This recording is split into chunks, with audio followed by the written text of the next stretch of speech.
Topic बघितला that was भारताचा भूगोल. आणि भारताच्या भूगोलामध्ये आपण म्हणजे शक्यतो सर्व गोष्टी त्याच्यामध्ये बघायचा प्रयत्न केला. ऑफकोर्स मला माहिती आहे की काही गोष्टी राहिलेल्या आहेत, पण तरी सुद्धा जितकं आपल्याला त्याच्यातनं घेता येईल तेवढं आपण केलेलं आहे. आणि आता हा आज आपण दुसरा टॉपिक बघतोय, ह्युमन जॉग्रफी. ह्युमन जॉग्रफीला मराठीमध्ये आपण मानवी भूगोल असं म्हणतो. आणि ह्या विषयाच्या संदर्भामध्ये आपण थोडीशी माहिती आजच्या लेक्चर मधनं घ्यायचा प्रयत्न करणार आहोत. परत जसं जसं मी म्हटलं भारताच्या बाबतीत जे म्हटलं तेच आहे, ह्युमन जॉग्रफी इटसेल्फ ही एक पूर्णपणे अशी शाखा आहे भूगोलाची. तर त्यामुळे त्यातनं जे महत्वाचं मला वाटलं असं मी घेतलेलं आहे. त्यातनं बऱ्याच गोष्टी अशा आहेत की अजूनही काही महत्वाच्या गोष्टी आहेत त्याच्यामध्ये ज्या राहून गेल्या असतील, पण जितकं महत्वाचं मला वाटलेलं आहे तितकं मी घेतलेलं आहे. आणि ह्युमन जॉग्रफी म्हणजे भूगोलाचा मानवी दृष्टिकोनातनं केलेला विचार. तर आपण आता जसं जसं हा लेक्चर पुढे जात जाईल तसं तसं आपल्याला कळत जाईलच की आपण काय म्हणायचा प्रयत्न करतोय, मानवी भूगोल म्हणजे काय. आणि तर आपण सुरुवात करूया लेक्चरला. आता before starting with directly with human geography, मला असं वाटतं की थोडस, मला माहिती आहे की तुम्हाला थोडं परत परत रिपिटेशन होणार आहे की जॉग्रफी म्हणजे काय आणि हे म्हणजे काय. पण जर मला मानवी भूगोलाचं जर तुम्हाला समजून द्यायचं असेल तर त्याच्यासाठी मला जॉग्रफी म्हणजे काय किंवा भूगोल म्हणजे काय हे सांगणं गरजेचं आहे. तर भूगोल याचा अर्थ actually description of the earth, पृथ्वीचं वर्णन. पृथ्वीचं वर्णन जे केलं जातं त्याला आपण भूगोल किंवा जॉग्रफी असं म्हणतो. जॉग्रफी हे दोन ग्रीक शब्दांमधनं आलेलं आहे. जिओ, जिओचा अर्थ अर्थ आणि ग्राफीचा अर्थ टू डिस्क्राईब, टू म्हणजे त्याचं संपूर्ण वर्णन करणं. भूगोलाचं म्हणजे पृथ्वीचं वर्णन करणं. And so it is considered as a descriptive study of the earth, on the earth. म्हणजे पृथ्वीचा सगळ्या अंगाने विचार करून ज्या वेळेला आपण एक शास्त्र जगासमोर आणतो त्याला आपण भूगोल असं म्हणतो. So that is a thing to describe the earth its features. म्हणजे आपण मला वाटतं तुमची जी पहिली 2-3 लेक्चर्स झालेली आहेत त्याच्यामध्ये तुम्ही प्राकृतिक भूगोलातल्या बऱ्याच संकल्पना बघितलेल्या आहेत, बऱ्याच हे केलेल्या आहेत. तर तर पृथ्वीचं वर्णन करणं म्हणजे काय, टू डिस्क्राईब अर्थ म्हणजे पृथ्वी, तिचे फीचर्स म्हणजे प्राकृतिक रचना ज्या आहेत त्या हे करणं. त्यानंतर आता ह्या सगळ्या गोष्टी करायला महत्वाच्या गोष्टी काय आहेत तर आपल्याला त्याच्यामध्ये सर्वे करायला लागतात. सर्वेज आहेत, मेजरमेंट्स आहेत, ड्रॉइंग्स आहेत आणि त्यातनं आपल्याला एक डेटाबेस तयार होतो. आणि ह्या डेटाबेसचा वेगवेगळे टूल्स आणि टेक्निक्स घेऊन ज्या वेळेला आपण अभ्यास करतो आणि त्यातनं काहीतरी आपल्याला आपल्या पुढे येतं, तो सुद्धा भूगोलाच्या अभ्यासाचा एक अत्यंत महत्वाचा भाग आहे. त्यामुळे सर्वे म्हणजे सर्वेक्षण, वेगवेगळ्या प्रकारची सर्वेक्षणं जी होतात, मग ती प्राकृतिक भूगोलातली असतील किंवा मानवी भूगोलातली असतील. आता त्यातलं वन ऑफ द सर्वेक्षण इज सेन्सस, की आपण सेन्सस मध्ये जाऊन प्रत्येक व्यक्ती भारतामध्ये, म्हणजे आता मी भारताचं उदाहरण घेते, भारतामध्ये असणारी प्रत्येक व्यक्ती आणि तिच्याबद्दलची माहिती आपण घेतो त्याला आपण सर्वेक्षण म्हणतो. सर्वेक्षण सेन्सस आहे ते. त्यानंतर मेजरमेंट्स. मला जर एखाद्या भूपृष्ठाचा किंवा एखाद्या भूस्वरूपाचा अभ्यास करायचा असेल तर त्याचे व्यवस्थित मेजरमेंट्स घेणं म्हणजे त्याचं माप व्यवस्थित पद्धतीने मी त्याचं मापन करणं हे गरजेचं असतं. आणि त्याच्यावरनं मी त्याचा एक रेखाटन करणं म्हणजे ड्रॉइंग करणं. आणि तो जो संपूर्ण मला जो डेटा मिळालेला आहे त्या डेटाचा अनालिटिक टूल्स अँड टेक्निक्स वापरून त्याच्यातनं मी ज्या वेळेला काहीतरी मांडते, that is again geography. Geography is a study of location and distribution of living things, earth's features and natural resources. Location कारण कुठलीही जर गोष्ट तुम्ही म्हणजे भूगोलामध्ये सगळ्यात महत्वाची गोष्ट अशी आहे की कुठल्याही गोष्टीचं लोकेशन, त्याचं स्थान काय आहे, तरच तो भूगोलाचा अभ्यास हा आपण मानतो. त्यानंतर डिस्ट्रीब्युशन ऑफ लिव्हिंग थिंग्स. आता इथे आपण खूप महत्वाचं हे केलेलं आहे की आपण फक्त मानवाचा इथे विचार केलेला नाहीये, all types of living things. So that is very very important. सर्व घटक, सर्व जैविक घटक, कारण मानव हा एकमेव जैविक घटक पृथ्वीवरती नाहीये. त्यामुळे जे काय जैविक घटक सगळे आहेत यांचं डिस्ट्रीब्युशन म्हणजे यांचं वितरण काय आहे, पृथ्वीवरती वेगवेगळे कुठले प्राकृतिक रचना आहेत, त्यांचं वितरण काय आहे, आणि आपल्याला नैसर्गिक साधन संपत्ती जी मिळते, ही नैसर्गिक साधन संपत्ती या ठिकाणी आपल्याला का मिळते. छोट्या नागपूरच्या पठारावरती आपल्याला मोठ्या प्रमाणावरती खनिज संपत्ती मिळते, तर ती का मिळते, ह्या सर्व गोष्टींचा अभ्यास हा आपण भूगोलामध्ये करतो. Geography occupies a specific position in the system of sciences as it examines both natural as well as social phenomena.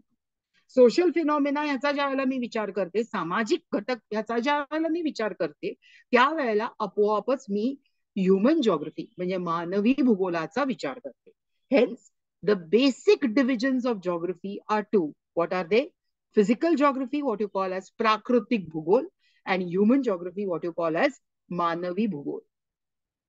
And those two disciplines were the core of the analysis. Physical geography, which belongs to natural and exact sciences in the web of science database, and human geography included among the social sciences. म्हणजे physical जिओग्राफीचा ज्या वेळेला मी विचार करते, मी क्लायमेटॉलॉजीचा विचार करते किंवा मी जिओमॉर्फॉलॉजीचा विचार करते, म्हणजे भूरूपशास्त्राचा विचार करते, थोडस त्याच्यामध्ये म्हणजे तो अभ्यास करत असताना मी थोडासा तो जिओग्राफीचा भाग नाहीये, पण त्याचा अभ्यास करून मी प्राकृतिक भूगोलाचा बराचसा अभ्यास करू शकते, ज्याला मी भूगर्भशास्त्र म्हणजे जिओलॉजी म्हणते. या सगळे जे आहेत हे नॅचरल सायन्सेस आहेत, हे नॅचरल सायन्सेस आहेत, नैसर्गिक जे हे आहेत ते आहेत. आणि ज्या वेळेला मी ह्युमन जिओग्राफीचा विचार करते, त्यावेळेला मी ज्याला तुम्ही सोशल सायन्सेस म्हणता, सोशल सायन्सेसचा अभ्यास सुद्धा मोठ्या प्रमाणावरती केला जातो आणि त्याचा भूगोलाशी संबंध लावला जातो, त्याला तुम्ही ह्युमन जिओग्राफी म्हणता. Basically you answer questions like why, what, when, where, how. When you answer these questions, why, what, when, where, how, you are studying geography basically. Why? आता फॉर एक्झाम्पल, भारताच्या हवामानाला तुम्ही मान्सूनचा क्लायमेट का मान्सूनचा हवामान का म्हणता? Why? Because the monsoon winds are responsible to give the rainfall to India during those 4 months. Now, what are the monsoon winds? म्हणजे मान्सूनचे वारे म्हणजे काय आहेत? तर जे वारे हे कशामुळे निर्माण होतात, त्यांची जी निर्मिती आहे त्याचा अभ्यास ज्या वेळेला करतो, त्यावेळेला ते काय आहेत, व्हॉट आर दे, याचं आपल्याला उत्तर मिळतं. कधी पडतो तो पाऊस? when do you call the season as monsoon season? तर during the months of June to September, that is what you call as monsoon. कुठे पाऊस पडतो? भारतामध्ये सगळ्या ठिकाणी त्यावेळेला पाऊस पडतो.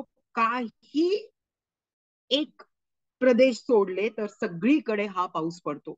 सो दिस इज हाऊ प्रत्येक घटक हा तुम्ही वाय, व्हॉट, वेन, वेअर, हाऊ ह्या प्रश्नांमध्ये जर घातलात तर तुम्हाला त्याचा अभ्यास करणं हा जास्त सोपा जातो भूगोलाच्या बाबतीत. आता when I talk about geography, I talk about interrelationship of geography with so many subjects. ह्याच्यात काहीच दिलेले आहेत, पण ह्याच्यापेक्षाही खूप सारे आहेत. की आता फॉर एक्झाम्पल मी ज्या वेळेला जिओलॉजीचा विचार करते, जिओलॉजी म्हणजे भूगर्भशास्त्र, त्यावेळेला आपोआपच माझ्याकडनं फिजिओग्राफी म्हणजे प्राकृतिक रचना जी आहे याचा अभ्यास करता येईल मला. मी ज्यावेळेला मिटिओलॉजीचा अभ्यास करते त्यावेळेला मला क्लायमेटॉलॉजीचा अभ्यास करता येईल. मी ज्या वेळेला बायोलॉजीचा अभ्यास करते, बायोलॉजीमध्ये मी दोन त्याच्या ज्या शाखा आहेत त्यांचा अभ्यास करते. म्हणजे कुठला तर झुलॉजी आणि बॉटनी. झुलॉजी आणि बॉटनी म्हणजे प्राणीशास्त्र आणि वनस्पतीशास्त्र याचा ज्या वेळेला अभ्यास करते त्यावेळेला मला बायोजॉग्रफीचाही अभ्यास करता येतो. कारण ह्या बायोजॉग्रफीमध्ये बऱ्याचशा गोष्टी मी बायोलॉजीतनं घेते. इकॉनॉमिक्सचा अभ्यास करते त्यावेळेला मी कमर्शियल जॉग्रफीचा अभ्यास करू शकते. हिस्ट्री मधनं मला political geography which is another very important field in human geography, आणि ऍस्ट्रॉनॉमी मधनं मॅथमॅटिकल जॉग्रफी. आणि हा जो मधला पार्ट आहे हा तुम्ही रिजनल जॉग्रफीचा धरू शकता. रिजनल जॉग्रफी म्हणजे प्रादेशिक भूगोल. प्रादेशिक भूगोल याचा अर्थ एखादा प्रदेश तुम्ही घ्यायचा, एखादा प्रदेश घेऊन या प्रदेशाचा सखोल भौगोलिक अभ्यास ज्या वेळेला आपण करतो, ज्याच्यामध्ये आपण प्राकृतिक भूगोल आणि मानवी भूगोल या दोन्हीचा विचार करून ज्या वेळेला एखाद्या प्रदेशाचा आपण सखोल अभ्यास करतो त्याला तुम्ही प्रादेशिक भूगोल किंवा त्याला तुम्ही रिजनल जॉग्रफी असं म्हणता. जसं इनफॅक्ट खरं सांगायचं झालं तर परवा जो आपण केला तो India India as a reason, India as a reason घेऊन आपण अभ्यास केला. म्हणजे एक प्रदेश घेऊन या प्रदेशाला त्याच्या काही कॅरेक्टरिस्टिक्स असतात, त्याची काही वैशिष्ट्य असतात, त्यामुळे तो प्रदेश होतो. जसं आपण त्या दिवशी बघितलं की India has land boundary of 15,200 kilometers and a water coastal boundary of 7,500 kilometers. So that makes it a unit by itself. त्याच हिमालय पर्वत जे आहेत भारतामध्ये ते हिमालय पर्वत भारताला आशिया खंडापासनं एकदम वेगळे करतात. त्यानंतर पाकिस्तान, अफगाणिस्तान हे आपले पश्चिमेकडचे शेजारी आहेत. चीन हा आपला उत्तरेकडचा शेजारी आहे. म्यानमार असेल, बांगलादेश असेल हा आपला पूर्वेकडचा शेजारी आहे, आणि श्रीलंका हा आपला दक्षिणेकडचा शेजारी आहे. So when you take all these things into consideration, you come to a very, very important thing, and that is a region. Pradesh, what is that region? That region is India. And that day we tried to study everything, all these factors which have been talked about over here, plus there were some other factors we have talked about it. And so when you talk about interrelationship of subjects, you try to study that, and the central part of the circle can be represented by regional geography. Next. Now, what are the interrelationships? Let's try and understand. You have interrelationship of geography, that is geography interrelates with two basic branches of subjects. One, natural sciences, and second, social sciences. Astronomy. Now, when I talk about astronomy, when I have to study about, basically when I need to study about certain celestial bodies, म्हणजे heavenly bodies ज्याला तुम्ही म्हणतात, stars असतील, planets असतील, planetary movement असेल किंवा हे, त्यावेळेला I take help of astronomy to study that astronomical or mathematical geography, what I call as. Next is geology. Geology ज्याला आपण म्हणतो भूगर्भशास्त्र, तर त्याच्यामध्ये खूप महत्वाचं डेफिनेशनच आहे. Landscape is a study of structure, process and stage. So structure कुठल्या प्रकारचं त्या ठिकाणी प्राकृतिक तो प्रदेश आहे याच्यावरती खूप गोष्टी अवलंबून असतात. जसं उदाहरणार्थ द्यायचं झालं तर व्हॉट वी सेज की the Deccan plateau is fertile with regur soil. Now, what is the regur soil? What is the other name for regur soil? The black cotton soil. Now, what is the raw material which has gone to development of the regur soil? That is basalt. Okay. Now, when I study basalt हा खडक आहे. आता हा basalt खडक कधी तयार झालेला आहे? ज्या वेळेला ह्या ज्वालामुखीचा उद्रेक झाले आणि हे ज्वालामुखीचा म्हणजे हा लावा ज्या वेळेला थंड झाला त्यावेळेला त्यापासून जो बनलेला खडक आहे तो बेसाल्ट आहे. आणि या बेसाल्टची झीज झाल्यामुळे जी काय मृदा निर्माण झालेली आहे ती काळ्या कापसाची मृदा किंवा ज्याला तुम्ही रेगूरची मृदा म्हणता. सो मला जर ऍग्रिकल्चरचा अभ्यास करायचा असेल तर मला कुठल्या प्रकारची मृदा आहे, कुठल्या प्रकारचं सॉइल आहे, ह्याचा अभ्यास करणं अत्यंत आवश्यक आहे. आणि सॉइलचा ज्या वेळेला मी अभ्यास करायला जाते त्यावेळेला मला जिओलॉजीचा थोडंसं ज्ञान असणं हे गरजेचं आहे. Then physics. फिजिक्स हा अत्यंत महत्वाचा विषय आहे when you study atmosphere, when you study hydrosphere. जसं आपण म्हणतो की pressure and temperature are inversely proportionate to each other. म्हणजे ज्या वेळेला तापमान जास्त असतं त्यावेळेला हवेचा दाब हा कमी असतो, आणि ज्या वेळेला तापमान कमी असतं त्यावेळेला हवेचा दाब हा जास्त असतो. हे जे हे जे नॉलेज मला मिळतं हे नॉलेज मला फिजिक्स कडनं मिळतं. Then botany, zoology, as I told you, botany and zoology are the sub divisions of biology. बॉटनीचा अभ्यास मला कुठे लागणार आहे?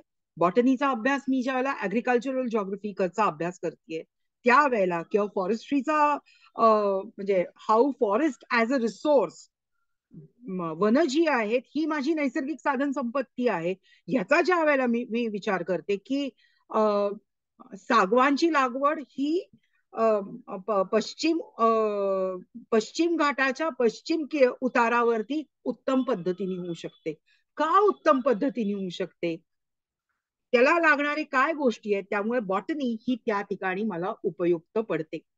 झुओलॉजी म्हणजे प्राणीशास्त्र. आता प्राणीशास्त्र मला कुठे उपयोगी पडणार आहे? When I am thinking about cattle रेअरिंग.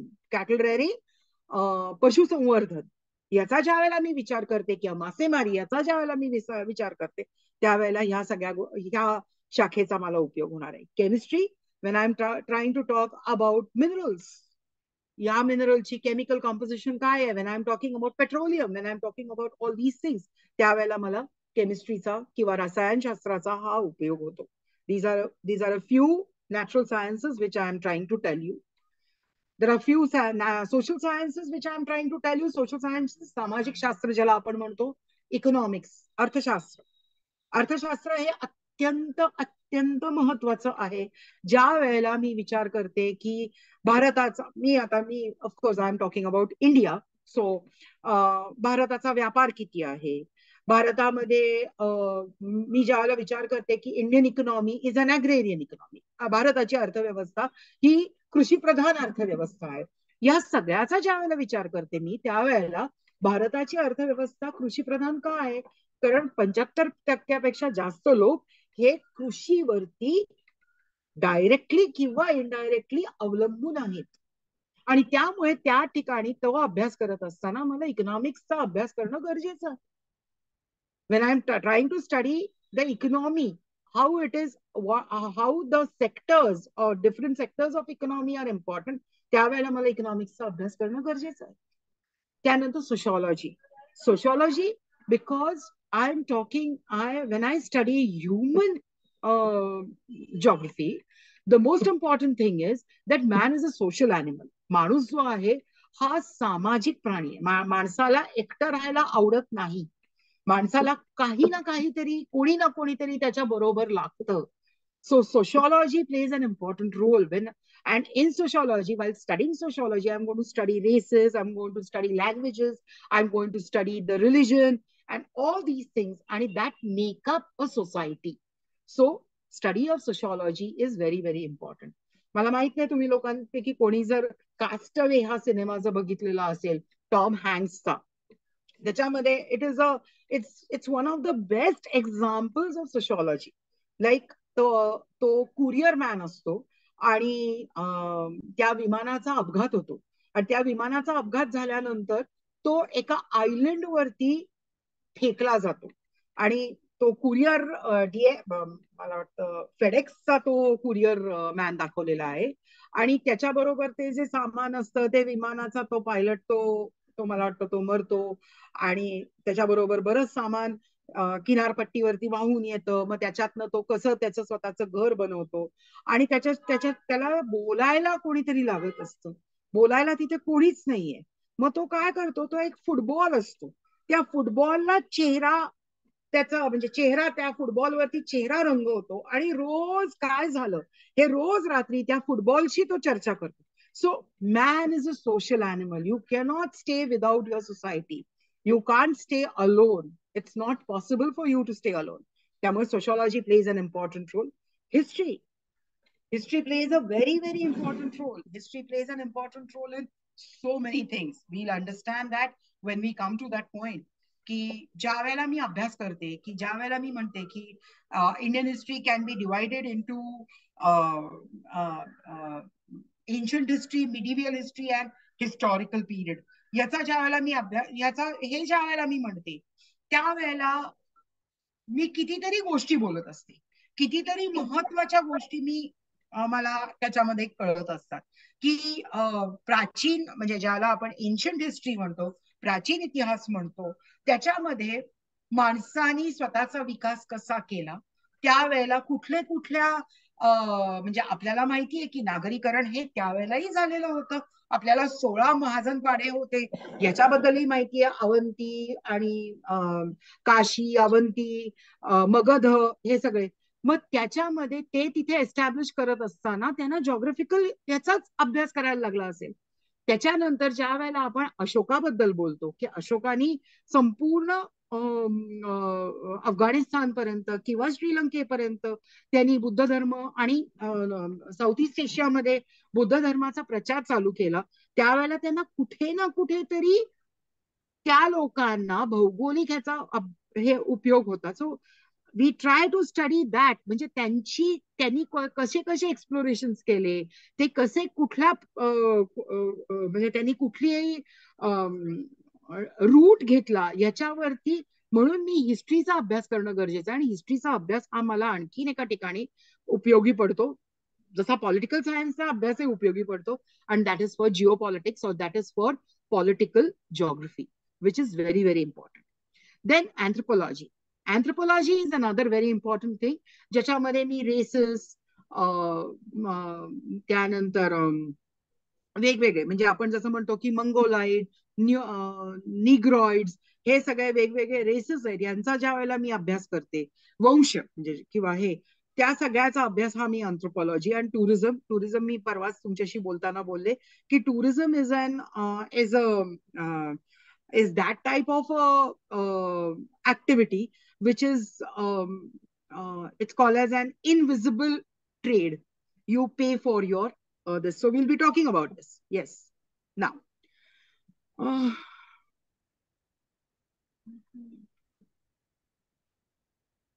uh, study of geography of the world has grown.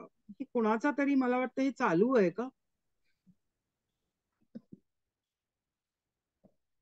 Study of geography of world has grown along with human evolution and revolution. म्हणजे मानवाच्या उत्क्रांती बरोबर भूगोलाचा अभ्यासही केला गेलेला आहे. मानवाच्या उत्क्रांती बरोबर म्हणजे आपल्याला आता तुम्ही विचार करा, पूर्वीचा मानव जो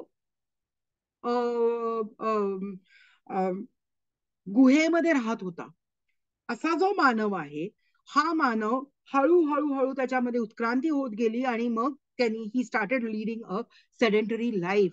म्हणजे एकाच जागी स्थिर असं आयुष्य त्यांनी सुरुवात केली.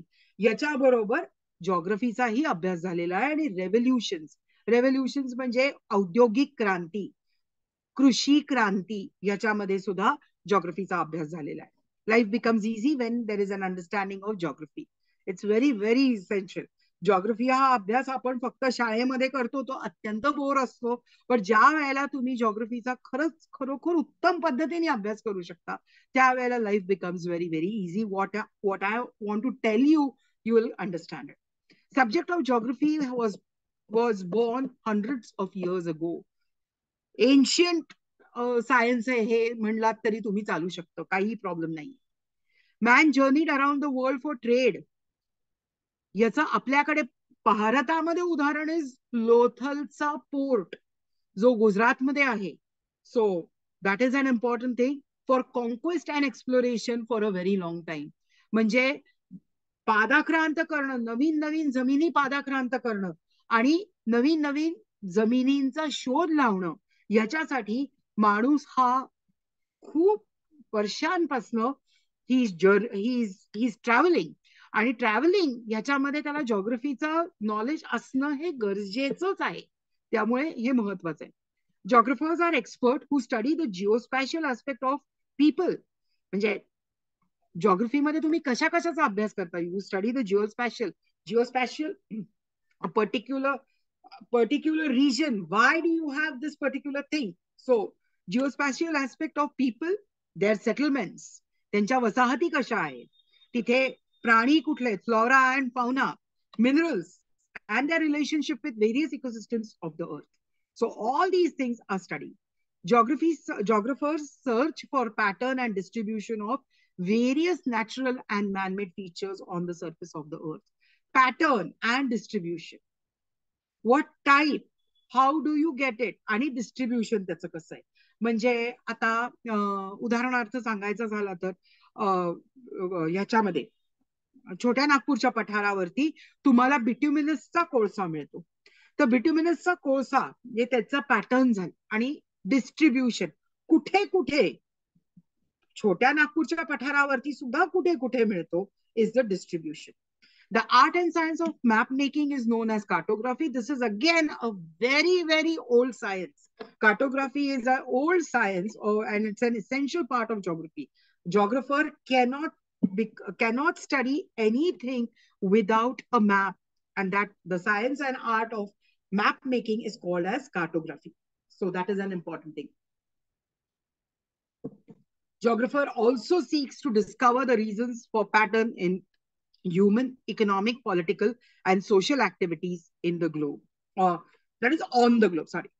So human activities काय आहेत, इकॉनॉमिक ऍक्टिव्हिटीज काय आहेत, पॉलिटिकल ऍक्टिव्हिटीज काय आहेत, सोशल ऍक्टिव्हिटीज काय आहेत, याचा सुद्धा वेध हा एक भूगोलाचा अभ्यास करणारा माणूस हा घेत असतो. तर सो that is an important thing.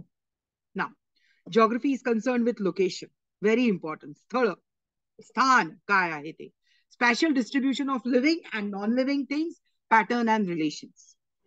Regional characteristics of these elements on human life and settlement. Preparation of thematic maps for planning and development. तुम्हाला ज्या वेळेला कुठल्याही गोष्टीचं प्लॅनिंग करायचं असतं, कुठलाही प्रदेश विकसित करायचा असेल, आता जसं आपण आता म्हणजे आपण जे बघतोय इन्फ्रास्ट्रक्चरल डेव्हलपमेंट ज्या बघतोय, या इन्फ्रास्ट्रक्चरल डेव्हलपमेंट होत असताना कितीतरी नकाशे तयार केले गेलेले. मग ते नकाशे सॅटेलाइट इमेजेस वरनं केले गेलेले असतील, ऍक्च्युअली बाय युझिंग ड्रोन तयार केले गेलेले असतील. So all these things very very important. Analysis of satellite images for various purposes. So satellite images are used not only for your climatic purpose, but they are also used for, as I said, to study the land, to study the resources in the oceans. So resource sat त्याला आपण म्हणतो, one of the satellites which has been sent by ISRO. The entire thing, it's called as resource sat. So that is an important thing. Preparation and updating of maps for different applications, very important. Now we go to human geography. Human geography is defined as relationship between physical or natural and human worlds, the spatial distribution of human phenomena, how they came about, the social and economic difference between different parts of the world. Basically, human geography याचा अगदी basic definition जर करायचं असेल तर आपण असं म्हणतो, जे काय नैसर्गिक घटक आहेत, या नैसर्गिक घटकांचा मानवावरती होणारा परिणाम आणि या नैसर्गिक घटकांना वापरून मानवानी स्वतःची केलेली प्रगती असेल आणि बाकी सगळ्या गोष्टी याचा आपण एक जो अभ्यास करतो, या सगळ्यामध्ये this is very very important, human geography. So that is called as human geography. According to Ratzel, human geography is synthetic study of relationship between human societies and Earth's surface. So you can very well know, very अगदी clearly आपण म्हणू शकतो की human societies ज्या आहेत या पृथ्वीच्या त्या प्रदेशातील भूभागावरती अवलंबून असतात. So very very important. जसं आपल्याला एक गोष्ट माहितीये की वाळवंटामध्ये आपल्याला वसाहती कुठे बघायला मिळतात, तर ज्या ठिकाणी मृगजळ किंवा ज्याला तुम्ही ओएसिस म्हणता अशा ठिकाणीच आपल्याला वाळवंटामध्ये वसाहती बघायला मिळतात. किंवा उदाहरण द्यायचं झालं तर पर्वतीय भागामध्ये आपल्याला वसाहती ज्या आहेत या विखुरलेल्या दिसतात. These are called as dispersed settlements because you don't have a flat land where you can have a concentration of settlements. So it is on a slope. So wherever you can find a flat land, there they can build the houses. So it's called as dispersed settlements. According to Ellen C. Sample, very simple, very important, human geography is a study of changing relationship between unresting man and unstable world.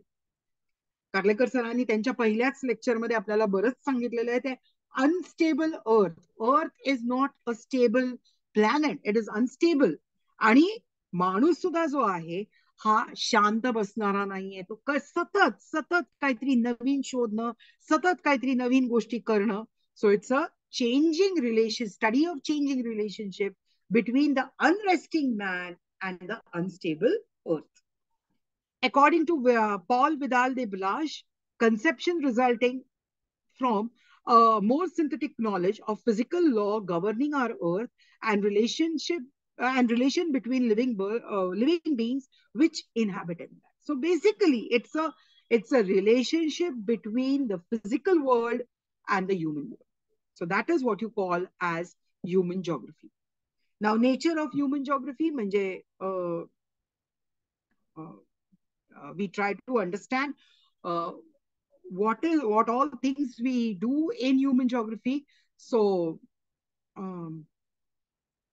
we'll understand that human geography is a study of interrelationship between people, place and environment and how they vary spatially.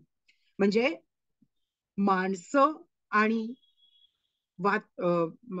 पर्यावरण हे जे आहेत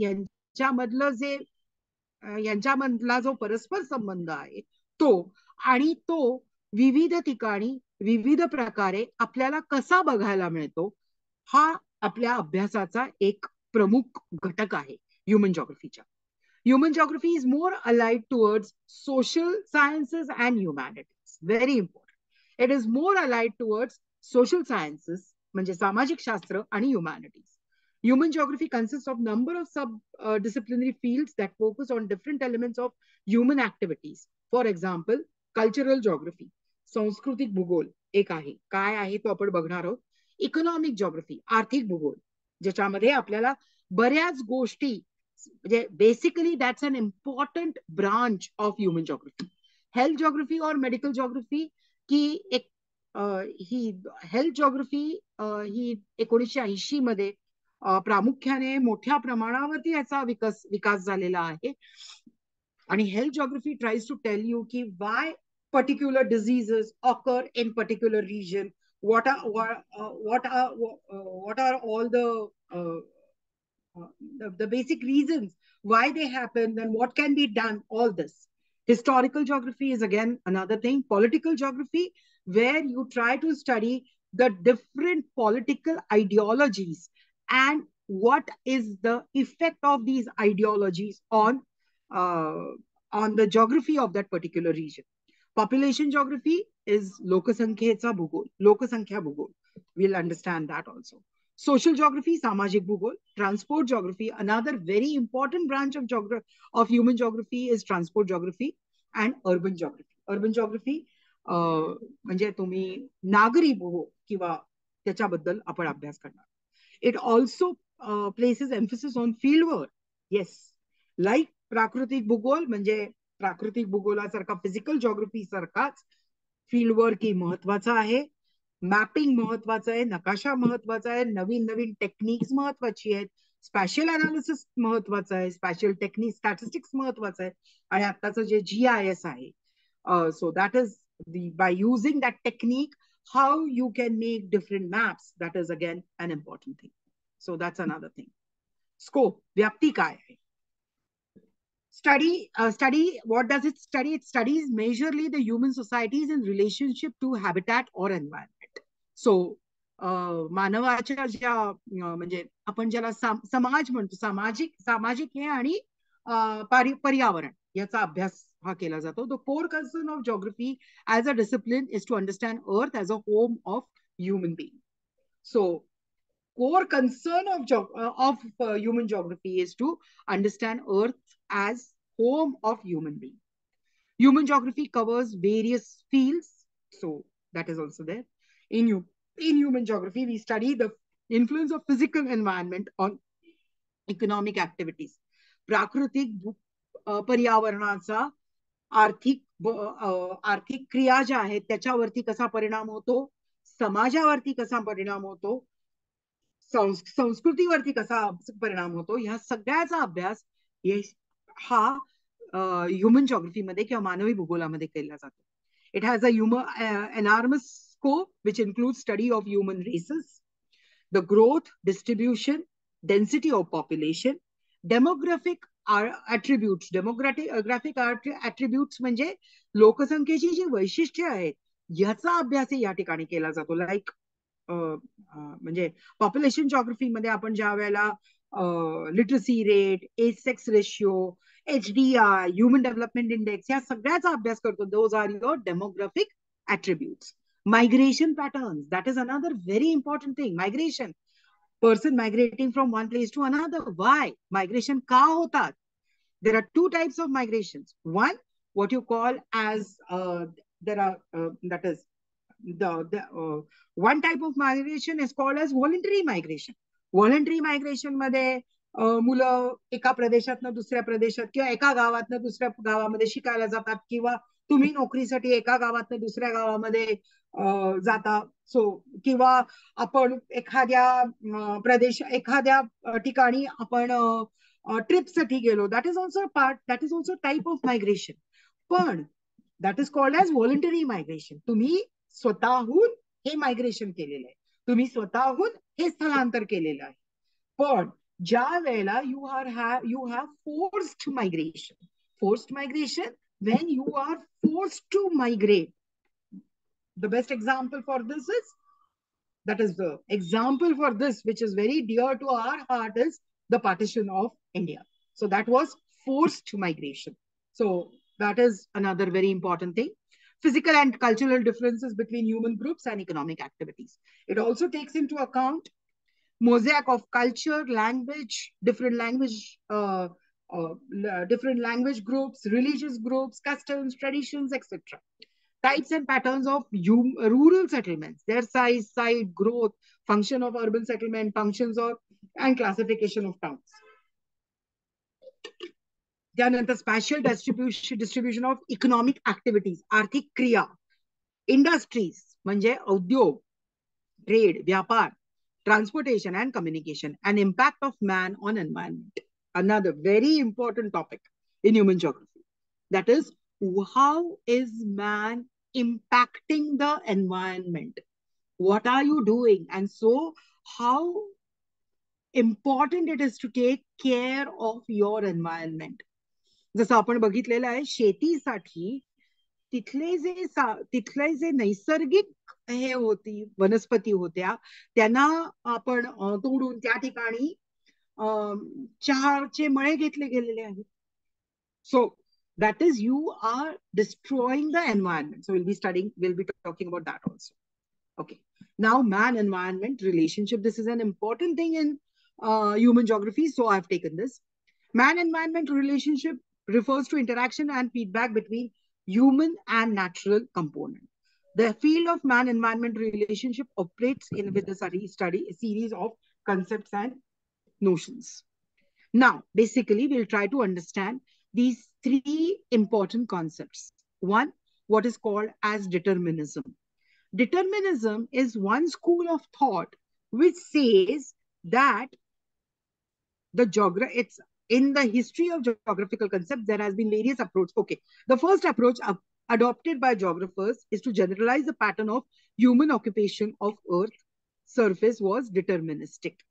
The philosophy of determinism opines that decision and actions taken by man are just effects and are governed by casual laws. म्हणजे माणसाने एखादी गोष्ट जर केलेली असेल तर ही जी गोष्ट आहे ही गोष्ट तिथे असणाऱ्या घटकांच्यामुळे आणि ह्याच्यामुळे किंवा जे काय हे आहे त्याच्यामुळेच माणूस ही गोष्ट त्या ठिकाणी करू शकतो.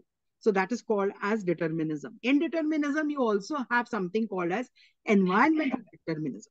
म्हणजे ज्याच्यामध्ये असंच दाखवलं गेलेलं आहे की माणूस एखादी गोष्ट जी करतोय ती करायला ती करण्यासाठी निसर्ग हा महत्वाचा आहे आणि निसर्ग ठरवेल त्यावरतीच माणूस हा त्याची ऍक्शन घेऊ शकतो.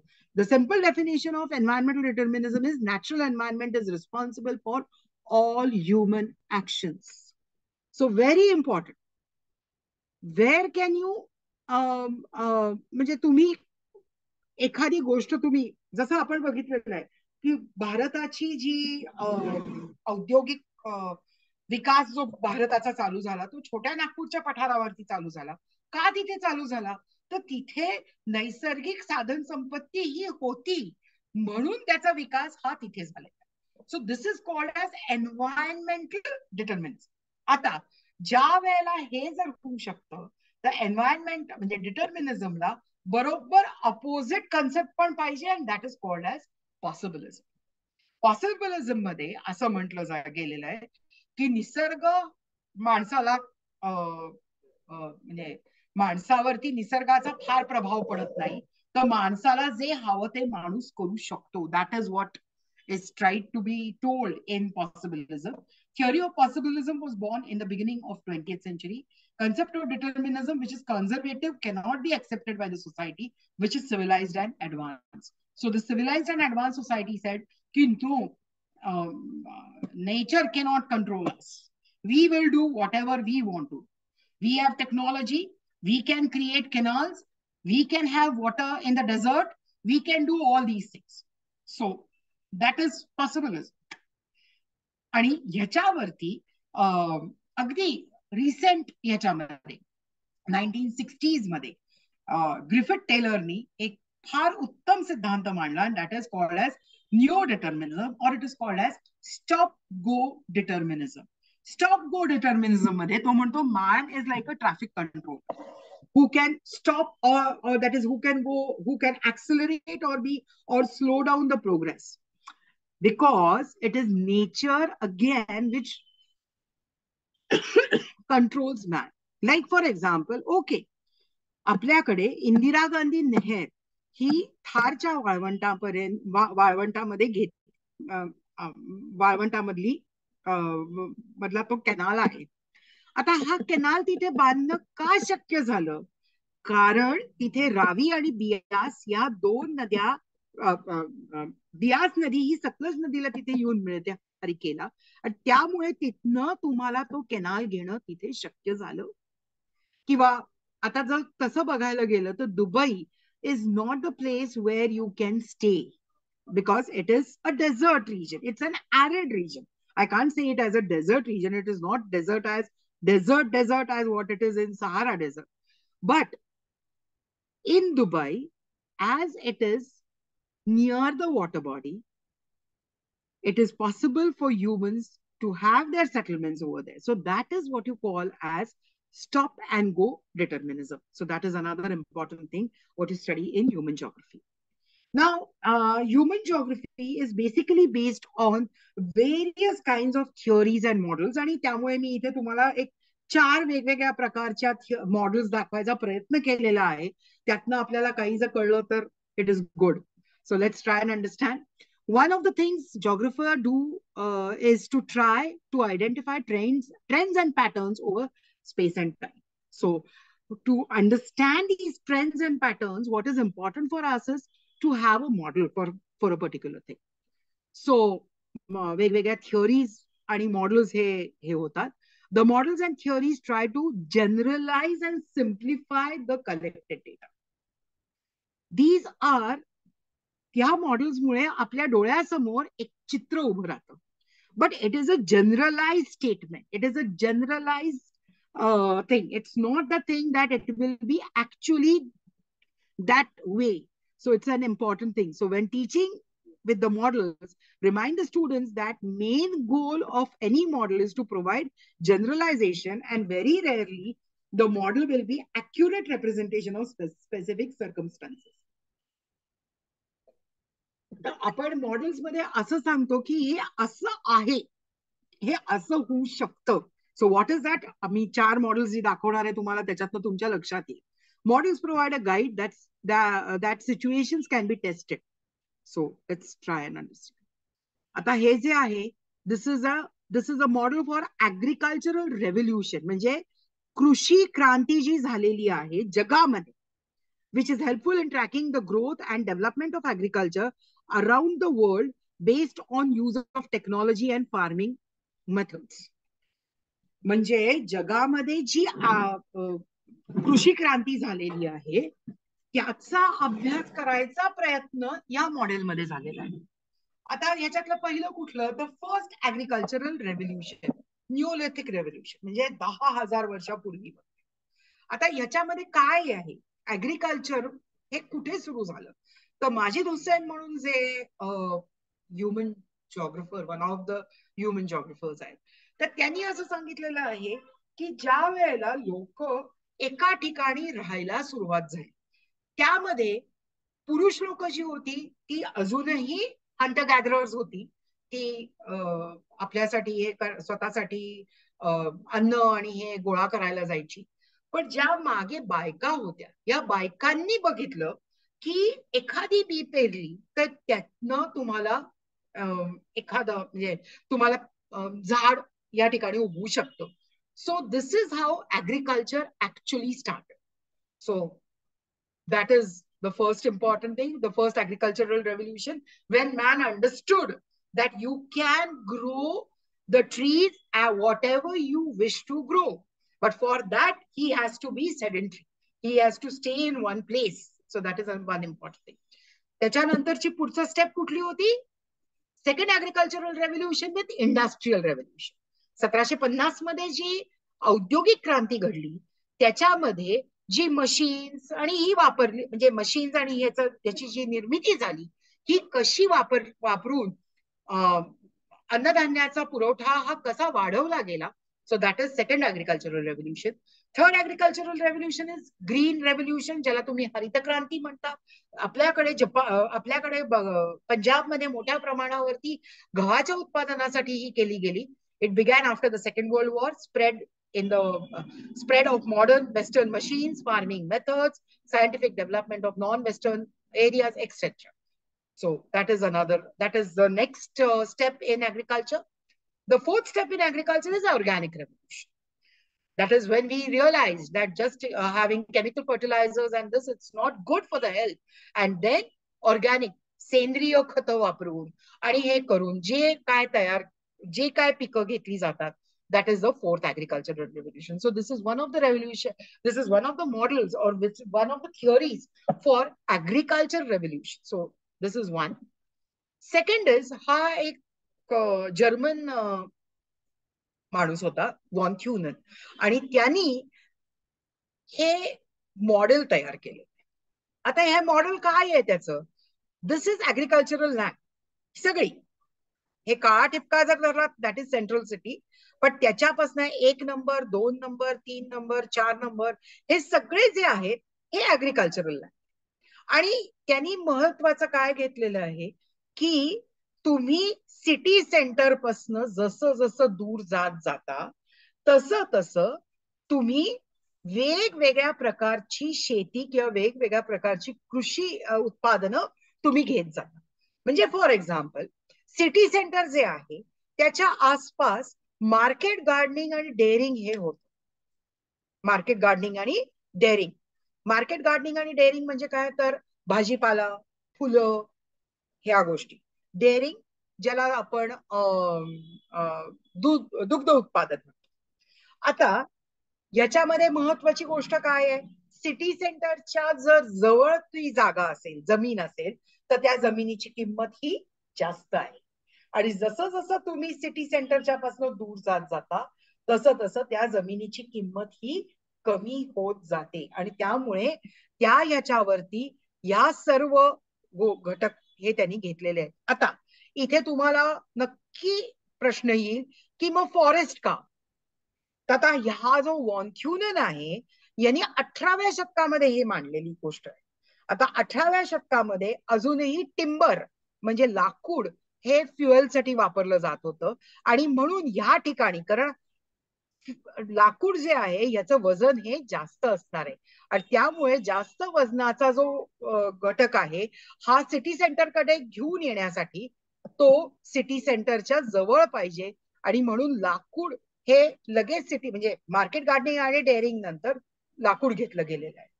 त्याच्यानंतर एक्सटेन्सिव्ह फील्ड क्रॉप्स आणि ग्रेन्स म्हणजे जे सेल्फ लाईफ आहे, गव्हाला शेल्फ लाईफ असतं, या सगळ्या गोष्टी घेतलेल्या आहेत आणि सगळ्यात शेवटी लाईफस्टॉक घेतलं. So accounts for land needed and transportation cost. So transportation cost ही जसं तुम्ही सिटी सेंटर पासून दूर जात जाता तसं ट्रान्सपोर्टेशन कॉस्ट वाढत जाते, पण जसं तुम्ही सिटी सेंटरकडे जवळ येत जाता तशी लँडची कॉस्ट ही वाढत जाते. सो दिस इज अनदर मॉडेल. आता हे मॉडेल आजच्या याच्यामध्ये कितपत योग्य आहे? तर येस, आज सुद्धा भाजीपाला जो आहे हा शहरांच्या आजूबाजूलाच घेतला जातो आणि शहराच्या आजूबाजूलाच त्याचं मार्केट आहे.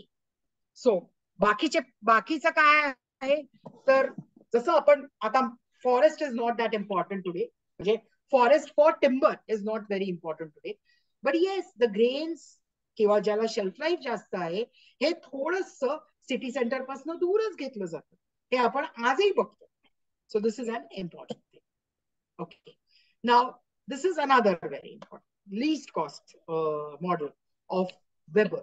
वेबर म्हणून हा दुसरा जर्मन सायंटिस्ट, त्याचं हे मॉडेल आहे की जितकं बल्की मटेरियल रॉ मटेरियल म्हणजे कच्चा माल, आणि तो जितका वजन असणारा कच्चा माल असेल आणि फायनल प्रोडक्शन मध्ये ज्या वेळेला वजन कमी होतं त्या फायनल प्रोडक्टचं, तर अशा वेळेला नक्कीच उद्योगाचं जे स्थान आहे हे ते जे बल्की मटेरियल आहे ते जिथे निर्माण होतं तिथे असू शकतं किंवा रेल जंक्शनच्या तिथे असू शकतं.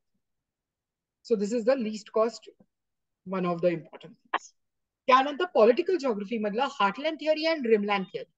मॅकेंडर म्हणून मॅकेंडर म्हणून जो होता तो असं म्हणला होता की ही जी हार्टलँड आहे that is Eurasia. This is again during the Second World War. So this First World War, this heartland is very, very important. So what did he say? He proposed a theory that claims whoever controls the heartland will control the entire world.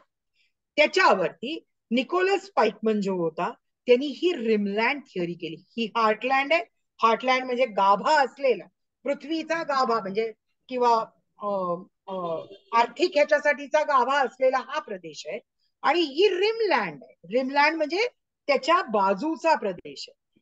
So he said he proposed a rimland theory stating control of rimland was crucial for controlling heartland.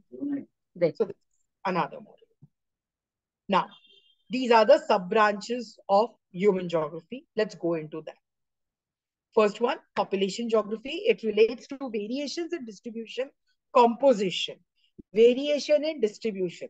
परवाच आपण भारताचा भूगोल बघत असताना त्याच्यामध्ये मी सांगितलं तुम्हाला कि today India is the largest populated country in the world. Does that mean that India has same even population distributed throughout its land? No. There are pockets where you have high distribution of or high density of population. मग हे 4 pockets कुठले आहेत? तर तुमचे 4 metropolitan cities पाहिजे.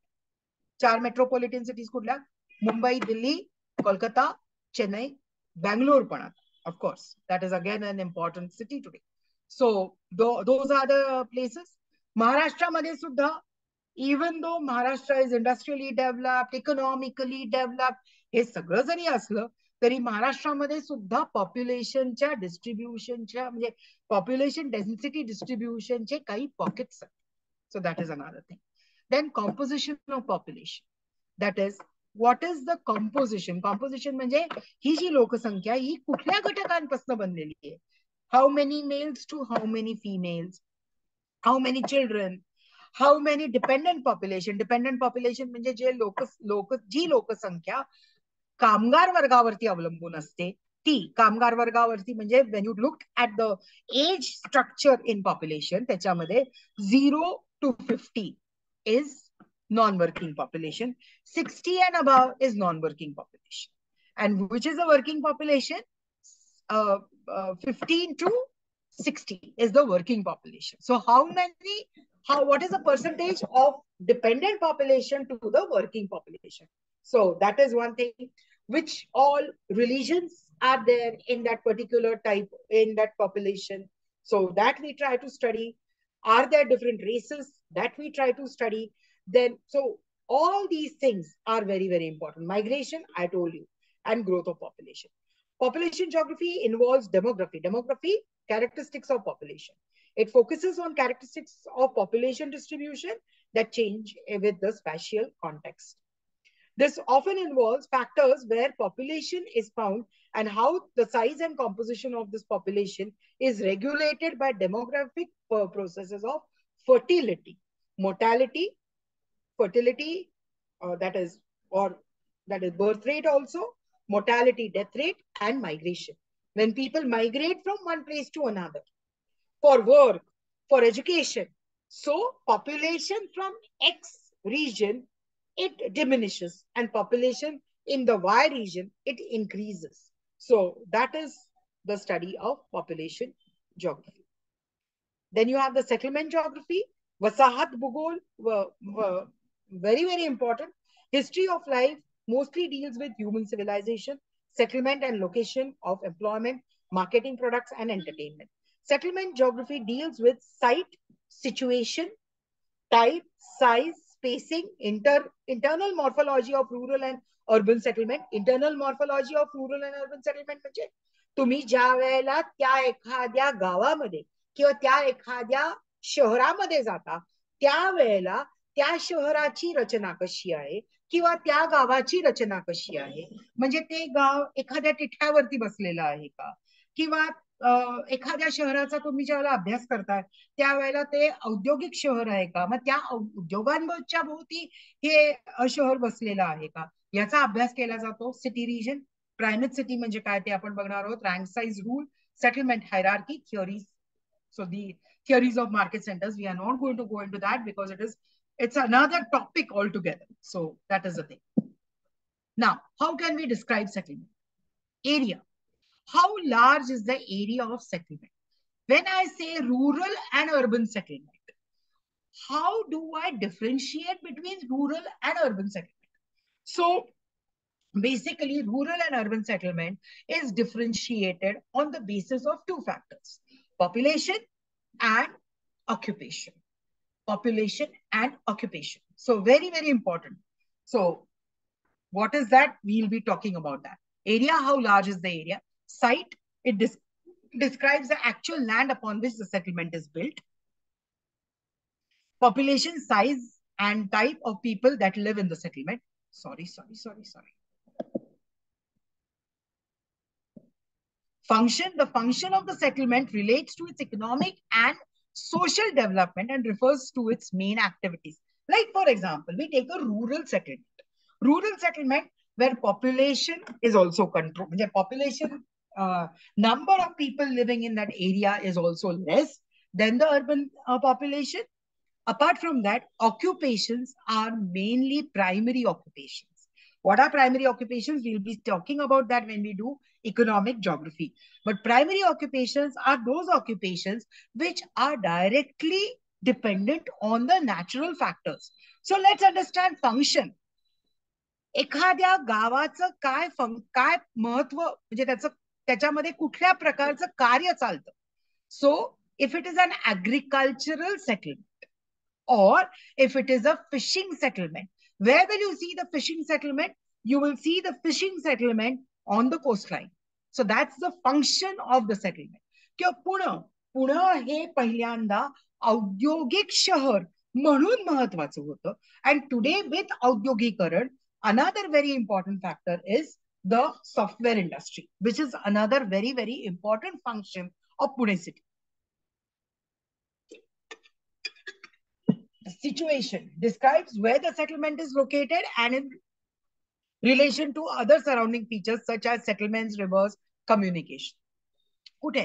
जशी पुणे ही मुळामुठेच्या काठावरती वसलेलं शहर आहे. मुंबई हे अरबी समुद्रावरती बसलेलं शहर आहे. त्याला मोठी किनारपट्टी आहे. सो that is situation. Shape, how is the settlement laid out. म्हणजे फॉर एक्झाम्पल रस्त्यांवरती लिनियर सेटलमेंट त्याला म्हणतात. लिनियर सेटलमेंट म्हणजे एक रेषाकृती सेटलमेंट. एका रेषेत ज्या वेळेला तुम्हाला घरं दिसतात ती. किंवा सर्क्युलर सेटलमेंट म्हणजे एखादं रिलिजियस सेंटर असतं किंवा एखादा तलाव असेल किंवा एखादी विहीर असेल आणि त्याच्या भोवती ज्या वेळेला एखादं गाव बसतं त्याच्यावरनं जो आकार निर्माण होतो, जो आकार तयार होतो, that is called age shape of the settlement. What is a primate city? Primate city is the city that is largest in its country, province, state, or religion or region. Sorry. And disproportionately larger than any other in the urban hierarchy. So that's a primate city. So it comes from the rank size distribution. And what is the rank size distribution?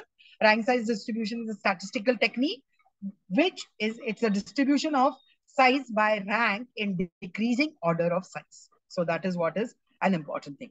Urban hierarchy ranks each city based on its size of population which is residing in a particular area. Now, these are the different types. I can't call it as hierarchy, because पहिले जे दोन आहेत they are the rural settlements आणि नंतरचे जे आहेत they are the urban settlements. So urban सेटलमेंटचा ज्या वेळेला मी विचार करते त्यावेळेला रुरल सेटलमेंट मी जसं सांगितलं पॉप्युलेशन कमी असतं आणि त्याचबरोबर त्या ठिकाणी असणारं ऑक्युपेशन वरती ते रुरल सेटलमेंट अवलंबून असतं.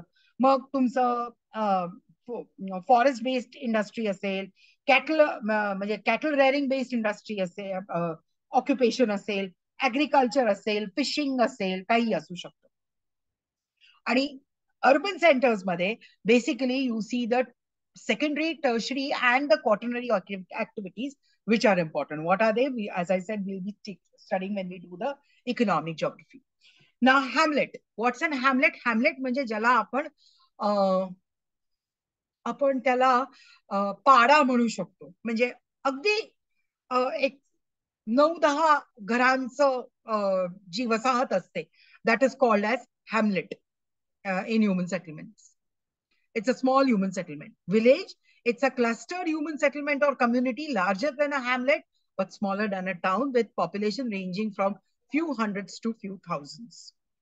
Town, it's larger than villages and smaller than cities. Again, towns are based on population. So that is another very important. City, shahar.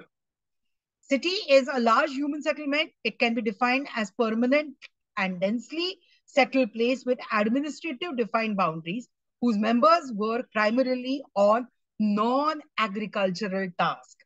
This is very, very important. That actually, you can say it distinguishes city from the rural center. That is, there is nothing what you can. It is completely dependent on non-agricultural tasks, which that is the occupation which is there. Metropolis, Mahanagar jala apan म्हणतो. It is described, it's a descriptive term for large cities that are key center for national and regional socio-economic activities, sharing many same characteristics with global city. So Mahanagar, Pune Mahanagar, Mumbai Mahanagar, all those. Megalopolis, Vishal shahar. म्हणजे it's a cluster of network cities which is called as megalopolis. आता for example, Boston, Washington, it's a megalopolis. So it's a huge area. That is 2, 3 cities. They are well connected with each other. So that's a huge area. Conurbation is it's a huge region, which is an urban region. It comprises of metropolis cities, large towns, and urban areas that, through population growth and physical expansion, have merged to form a continuous urban or industrially developed area. For example, this is an example. It's an example. Best example is New Jersey, New York, Pennsylvania. All this is together, and that is what you call as conurbation. Rural urban fringe. What is that? It's a boundary. It's a zone boundary between outer urban area and the rural area. म्हणजे या ठिकाणी तुम्हाला urban एरियाचे characteristics पण बघायला मिळतात आणि rural एरियाच्या पण characteristics बघायला मिळतात. म्हणजे आता आपण जे आत्ता पुणे महानगरपालिकेमध्ये जी समाविष्ट गावं आहेत, म्हणजे जी पुणे महानगरपालिकेमध्ये आता समाविष्ट झालेली आहेत, ती पूर्वी त्यांची जी स्थिती होती, that is what you call as rural urban fringe. So this is an important thing which you need to know in settlement geography. Urban geography, as I said, urban geography deals with location and extent of cities, towns, municipalities, and their patterns. Geographic importance of location in development of cities is the prime focus for this subject. Origin and growth of cities, their communities, including ह्याच्यामध्ये सगळ्या गोष्टी येतात. Urban morphology येते, कशी ते शहर develop झालेलं आहे. आपल्याला माहितीये पुण्यामधली जर मॉर्फॉलॉजी बघायला गेलं तर पुणे हे खूप वेगवेगळ्या दिशेमध्ये वाढलेलं शहर आहे. त्यामुळे आपल्याला त्याची मॉर्फॉलॉजी जर अभ्यास करायचा झाला तर तो खूप अवघड आहे. But in that, we also study the slums because that is a part and parcel of your urban geography. So, अर्बनायझेशनचा एक अत्यंत महत्वाचा घटक आहे तो. So we try to study that also in geography. Analyzing the problems and remedies for urbanization and sustainable development of cities, also it comes under this subject. So this is an important thing.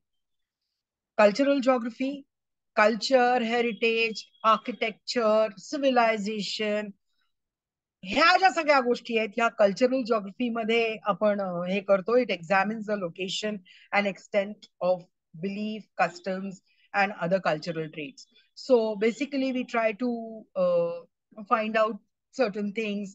मग त्या तिथे का आहेत, कशामुळे आहेत, याचं heritage आणि architecture मध्ये आणि सिव्हिलायझेशन मध्ये याचं उदाहरण द्यायचं झालं तर एलोरा मध्ये जे आपलं कैलाश टेम्पल आहे त्या तिथल्या एका मोनोलिथ मध्ये ते संपूर्ण कट केलेलं टेम्पल आहे. सो म्हणजे याचा अर्थ परत you go to geography because here you are trying to study the rock structure which is there, which is available over. किंवा नाणेघाटामध्ये ज्या वेळेला आपण जातो त्या नाणेघाटामध्ये सुद्धा काही ठिकाणी या केव्स आहेत. या केव्स ज्या आहेत ह्या मानवानी तिथे पुढे त्या जाऊन त्यांनी त्या आणखीन एक्सकवेट करून त्या ठिकाणी त्यांनी जे जे प्रवासी लोक होते त्यांना राहण्यासाठी तिथे त्यांनी जागा उपलब्ध करून दिलेली होती. किंवा अजंताच्या केव्स ज्या आहेत याचं एक उत्तम एक्झाम्पल आहे. So all these things they come under cultural geography. Social geography examines the relationship of group of people with one another. It emphasizes on how these social relationships affect the places where people live, work, entertain each other. Ethnicity, tribals. When you study about tribals, you study about different castes, you study about languages and their different dialects. आपण तर म्हणतो की 10 कोस गेलं की language dialect बदलते. तर all these thing, caste system, religion, concept, wellbeing, आता हे सगळे जिओग्राफीचा याच्याशी काय संबंध आहे. तर याचा जिओग्राफीशी असा संबंध आहे की तुम्ही ज्या वेळेला पॉप्युलेशन जिओग्राफीचा अभ्यास करता त्यावेळेला यातल्या बऱ्याच गोष्टी सोशल जिओग्राफीतनं तुम्ही पॉप्युलेशन जिओग्राफी मध्ये घेता. So it's an important thing. Now, this is a very important. Economic geography. Economic geography deals with the primary, secondary, tertiary, and quaternary sectors of the economy. Now, what are the primary, secondary, tertiary, and quaternary sectors of the economy? Let's try and understand this. Primary sector प्राथमिक हे प्राथमिक अर्थव्यवस्था म्हणजे याचा अर्थ नैसर्गिक घटकांवरती जी अवलंबून असते ती. म्हणजे for example agriculture, fishing, forestry, all this it comes under primary sector. Mining, it comes under primary sector. Now, what is the secondary sector? The goods what you get in the primary sector cannot be consumed as it is by us. So we need to process it. We need to manufacture it. So manufacturing comes into the secondary sector. गहू मिळाला हो, पण त्या गव्हाचा उपयोग काय आहे? जोपर्यंत त्याचं पीठ बनत नाही, किंवा कापूस आहे, पण जोपर्यंत त्याचं कापड बनत नाही तोपर्यंत त्याचा काहीच उपयोग नाही. So manufacturing secondary this. Now for primary and secondary you require finances, you require banking sector, you require transportation, you require communication, you require education. All this, it comes in the tertiary sector. Medical facilities, all this, it comes in the tertiary sector. And what is your quaternary sector? Quaternary sector is, it's a highly developed sector. It's a highly developed sector where you have research, where you have speciality, where you have specialization, where you have higher education. All these things, they come in the quaternary sector. So that's an important thing. Now, depending on the primary, secondary, tertiary, and quaternary sectors of the economy can be divided as developed, underdeveloped, and developing economy. म्हणजे विकसित, अविकसित आणि विकसनशील अर्थव्यवस्था. या कुठल्या प्रकारची क्रिया त्या प्रदेशामध्ये महत्वाची आहे त्याच्यावरती अवलंबून असतं त्या ठिकाणची अर्थव्यवस्था. आणि अर्थव्यवस्थेचा अभ्यास करताना आपण नेहमी म्हणतो विकसित, अविकसित आणि विकसनशील. आता विकसित अर्थव्यवस्था जी आहे त्यामध्ये सेकंडरी, टर्शरी आणि क्वार्टरनरी म्हणजे द्वितीय, तृतीय आणि चतुर्थ व्यवसाय जे आहेत हे प्रामुख्याने केले जातात आणि प्राथमिक व्यवसायाला तिथे फारसं महत्व नसतं. सो दॅट इज युअर विकसित अर्थव्यवस्था. अविकसित अर्थव्यवस्था ज्याच्यामध्ये प्रायमरी सेक्टरला जास्त महत्व आहे. सो that is what is called as अविकसित or underdeveloped economy. आणि ज्या ठिकाणी primary and secondary sectors are important, with them the tertiary sector and the quaternary sector is also getting importance. That is your vikasanshil, or what you call as developing economy, and India comes under developing economy. So that is an important thing. So what do we study? Economic geography deals with primary, secondary, tertiary, and quaternary sectors of economy. Availability and distribution of natural resources. Soils. Where is alluvium soil available? Where is black cotton soil available? Where is the lateritic soil available? Where do I get iron ore? I get iron ore on the Chota Nagpur Plateau.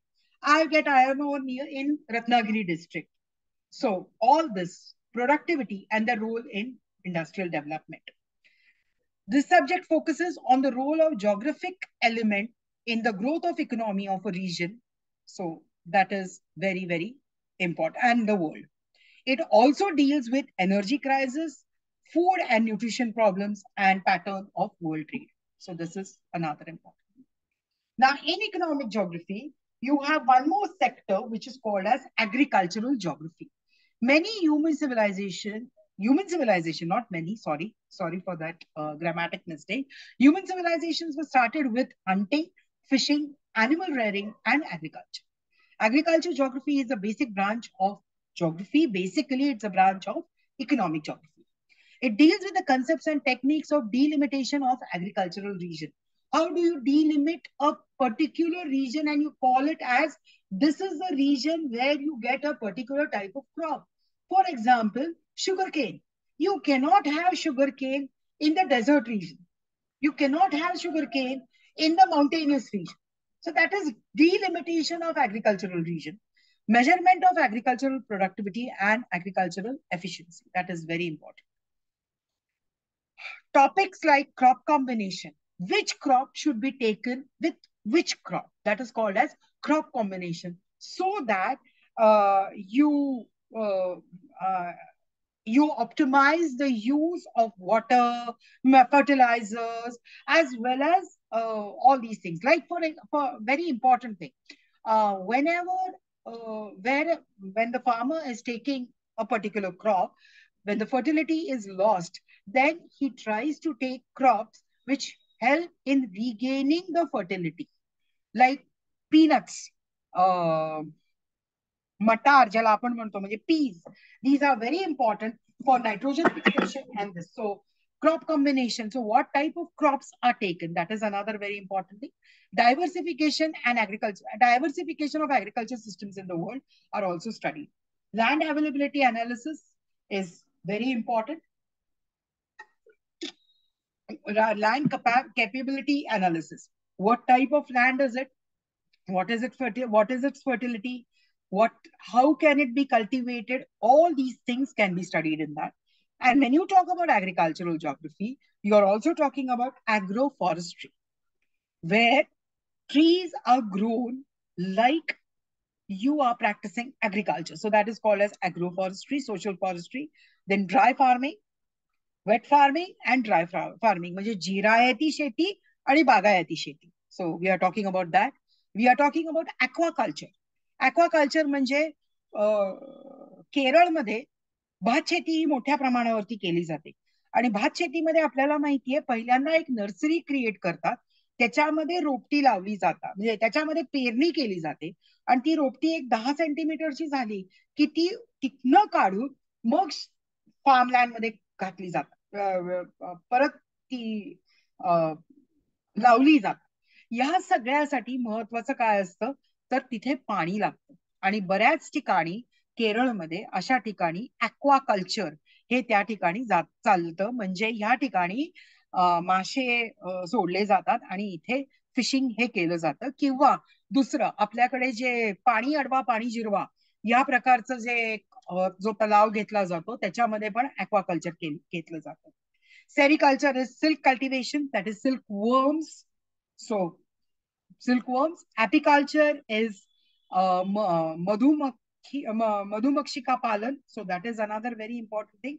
Honeybee, this livestock resources, livestock for meat or livestock for dairy. That is important. And poultry. These also come under agricultural geography. Industrial geography. This is another important thing. Increase in human population invited industrial revolution. We know that industrial revolution which took place in the 18th century. Exploration of mineral oil, coal, biological resources have contributed to industrial development. Industrial geography deals with growth, development, and geographical distribution of industries. Classification of industry, geographical conditions and natural resources, availability of raw material. So this is very, very important. Location of industry. When you talk about location of industry, here you need to actually understand on what is the raw material. Basically खूप गोष्टी आहेत location of industry मध्ये, की flat land पाहिजे, पाणी पाहिजे, transportation network उत्तम पाहिजे, ट्रान्सपोर्ट जो आहे तो एकमेकांशी कंपॅटेबल पाहिजे, फायनान्सेस पाहिजेत, सगळ्या मनुष्यबळ पाहिजे. So labor is essential, capital is essential, all these things are essential. But one of the very important factor is, that is when you talk about location of industry, one of the important factor is that you need to have what type of raw material. If the raw material is a weight losing raw material, the material which you use for, the raw material which you use in iron and steel industry, what is the material you use? Iron ore and coal. Both are weight losing raw material. And at the end of the day, the steel what you get is much more lesser. So when you're talking about this, what is important is that where will the location of that industry be? Where will that industry be located? So it will, in most of the cases, it will be located in the region where you get iron ore or coal. This is a model. This is what we have seen. But today, the situation is iron and steel industries located आहे. Iron and steel industries are producing, पण तिथलं raw material संपलेलं आहे. आणि मग जर्मनीमध्ये आज iron and still industry आहे तिथेच आहे. आणि रॉ मटेरियल हे वेगवेगळ्या ठिकाणून तिथे आणलं जातं. सो this is another thing. It also, that's the thing, raw material of industries and development of special economic zones. So this is very, very important. Special economic zones is specifically delineated duty-free enclave with required infrastructure provided under single administrative umbrella, primarily meant for locating industry while manufacture and export of goods and services at different places. Your EON at Kharadi is one of the example of SEZ, or Infosys is an example of SEZ. So that is another thing. Then we talk about how geography plays a significant role in growth of industries. So what is the role of geography in the growth of industries? So that also we need to know, because here we need to know, very important, the factors which are important in location of industry. One is, we have talked about raw material. Second is the transportation network. How well transportation network do you have? Depending on that, your location of industry is dependent. So that's another thing. Then labor, capital, all this, it comes under location of industry. So how geography plays an important. Then we go to another important this in transportation in geography, and that is transportation geography. Migration and movement have become most inevitable aspect of life, material, and commodities. Now, migration, movement of people is not a new thing. It has been there right from the caveman. He's been moving from one place to another. And at that time, what was his mode of transportation? His two legs. His two legs. They were the mode of transportation for him during that time. Now, when can we say that transportation geography actually began? That is, we can talk about geography, transportation geography, we can say with the invention of wheel. Because then he understood so many things. And so that's what we can say. Now, migration and movement have become most inevitable aspect of life, material, and commodity. Life, that is human beings, moving from one place to another. Material, moving from one place to another, and commodity. Travel and transportation are two basic aspects helping this mobility. The variety of transport systems have developed over several centuries. See, as I said, first they were on foot. Then they developed the technique of wheel making. So maybe they had different types of carts. So it was horse cart, which was म्हणजे बैलगाडी होती, घोडागाडी होती, त्याच्यानंतर अगदी एक अत्यंत उत्तम, अजूनही आपल्याकडे आसाममध्ये हे केलं जातं. आसाममध्ये जे टीक कल्टिवेशन केलं जातं, म्हणजे टीकची झाडं जी घेतली जातात, ती कापल्यानंतर ते जे मोठाले लाकडाचे मोठाले जे लाकूड हे असतं ते नदीमध्ये टाकून दिलं जातं आणि वरपासनं खालपर्यंत ती नदी त्या पाण्याच्या प्रवाहाबरोबर ही लाकडं वाहत घेऊन येते. So that was another type of transportation for goods, you can say. Then slowly and steadily different types of vehicular transport it started. You had the railways, then aviation, that is another very important thing. So it has developed over several centuries. Now, one very important thing is that the transportation network, what you have, it has to be complementary. It should be complementary to each other. So then only you can have a good transportation system in the country. Due to these linkages, the subject transportation geography got evolved as a modern branch. Transportation geography deals with history of transport, modes and need of transport systems, network, models of transportation, cost of transport, accessibility and connectivity. Like हिमालयामध्ये आज जाऊन आपल्याला तिथे yes road network अफलातून आहे तिथे झालेलं किंवा infrastructurally they have developed all that but construction of railways is not possible still in the Himalayas. So that's an important thing. Yeah, with the new modern technique, we could construct railway network in the Western Ghats. And so that opened up the market for so many places which are there on the coastal region, on the coastal, in the coastal areas. So that's an important thing. It includes the study of inter-region and intra-regional transport. Inter-region between Pune to Mumbai, Mumbai to Nagpur, Nagpur to Sangli. So that is in Maharashtra state. Intra-region from one state to another, from one country to another, from one continent to another. So that is an important thing. With that, we also study the function of transport terminals.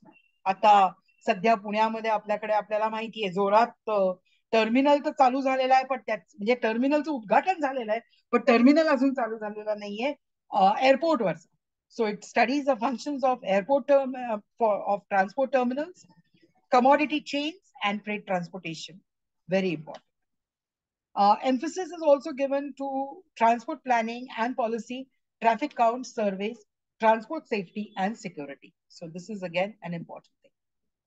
Then we come to this very important branch of geography, which is political geography. So political geography is politics, basically. And it becomes more serious when sea and land frontiers are invaded by others. आत्ताचे दोन महत्वाची उदाहरणं जी आपल्याकडे चालू आहेत, म्हणजे जगामध्ये चालू आहेत. One is the Palestine-Israel conflict, which is going on and which is affecting a lot of nearby areas also. And another is the Ukraine-Russia war, which is there. So both these conflicts which are there, because of that, so many economies are being, not economies, that is, it is having its impact on many regions of the world. So that's an important thing. Political geography deals with geopolitics, global strategic views, geopolitics. Geopolitics of Indian Ocean itself is a paper by itself. Indian Ocean, why it is important strategically. For that, this geopolitics is very, very important. Geopolitics oil is an important subject matter of geopolitics.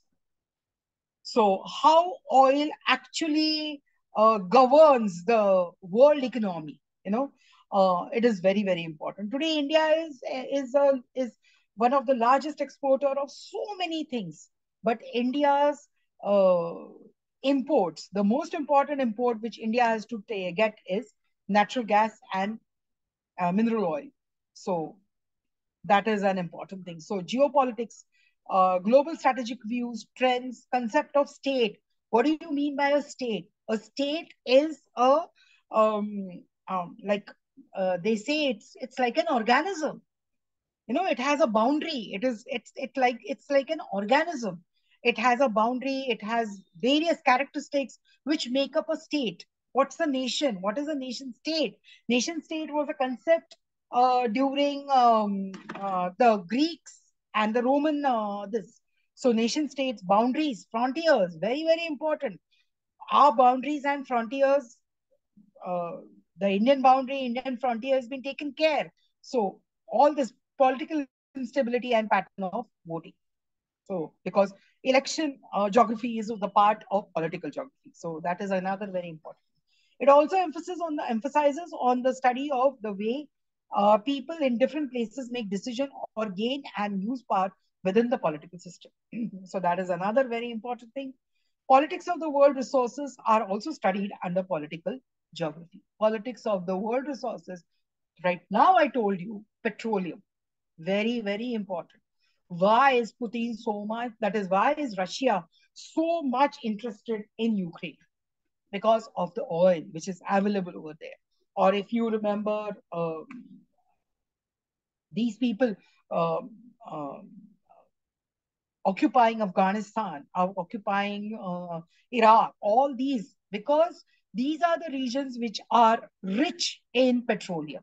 And petroleum is the resource which governs the world today. So that's an important cartography. Yes. Making. We have said map is an important tool for a geographer. And right from the ancient times, this map making is an important thing. Ancient human civilizations have adopted crude drawings and illustrations to represent their spatial understanding of treasures, location of importance, and location of importance and routes of transportation. Drawing and using of maps were started several centuries before.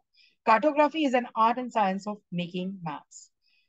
It deals with global coordinate systems, projections, choroplate, isoplate, uh, chorochromatic maps, pie diagrams, accessibility and flow maps, locations, symbols, attributes, feature codes of map, data representation, digitization, reproduction of maps, preparation of topo sheets. So these are all the things which are the different maps. Topo sheet is a map which is drawn for a small region on a large scale by making use of various signs and symbols. So that is very, very important. Topographic survey and drawing of maps is a part of this subject. Then geographical thought. This is another very important thing, because when you study geographical thought, various geographers have put forward their thought. Determinism, possibilism, हे सगळे थॉटचाच अभ्यास आहे. आणि all the different this the study of geographical thought deals with general characteristic of geographical knowledge during ancient and medieval period, foundation and development of modern geography, determinism, possibilism, areal differentiation, and spatial organization. The study of era of exploration, that is how an expedition, how people explored new lands, like Christopher Columbus going to America, or Vasco da Gama coming to India. So all this. So that is an important thing. So study of the era of exploration, expeditions, navigation, and human thinking in terms of geospatial aspects is analyzed in this subject. Now, hazard geography. This is very important because the hazards, they have an important role to play in human lives. And so this is an important thing. Earth is a dynamic planet. Natural hazards are happening every few minutes. Disasters are dangerous to all lives. It is under these issues the subject of hazard geography has evolved. Hazard geography is a modern branch of geography mainly dealing with natural and man-made hazards, location of disasters, impacts, and disaster management initiatives. Like Japan, if you take example of Japan, Japan is a land which often has earthquakes, and so this is the study matter of hazard geography, and what are the disaster management initiatives which they can take in that. So the houses which are built, or all this is the part of hazard geography. So that is an important thing. Impact and disaster management initiatives. Another thing is today, with the help of satellite imageries and this, we come to know about a cyclone hitting a particular area. So how, with the techniques of hazard geography, with the techniques of disaster management, how the people can be helped, that is the part of hazard geography. This subject also includes topics like landslides, earthquakes, tsunamis, floods, droughts, and epidemics. So hazard geography. Now, actually, we need to see what was the role of hazard geography in the COVID-19 epidemic. So how did it, what are the different findings which have come from hazard geography? That has to be really studied. It can be a study matter. Hazard geography concentrates on various ecological issues, remedies, zonation mapping, and mitigation methods. So that's an important thing. and very, very important, environmental geography. So, environmental geography, environment is a total set of circumstances surrounding any life. That is what you call as environment, म्हणजे पर्यावरण भूगोल. Geography is location and pattern of distribution of living things on the earth. Hence, environmental geography deals with spatial distribution of various ecosystems, habitats, plants, animals, and human life. Man-made changes and development are many which have profound effect on the environment.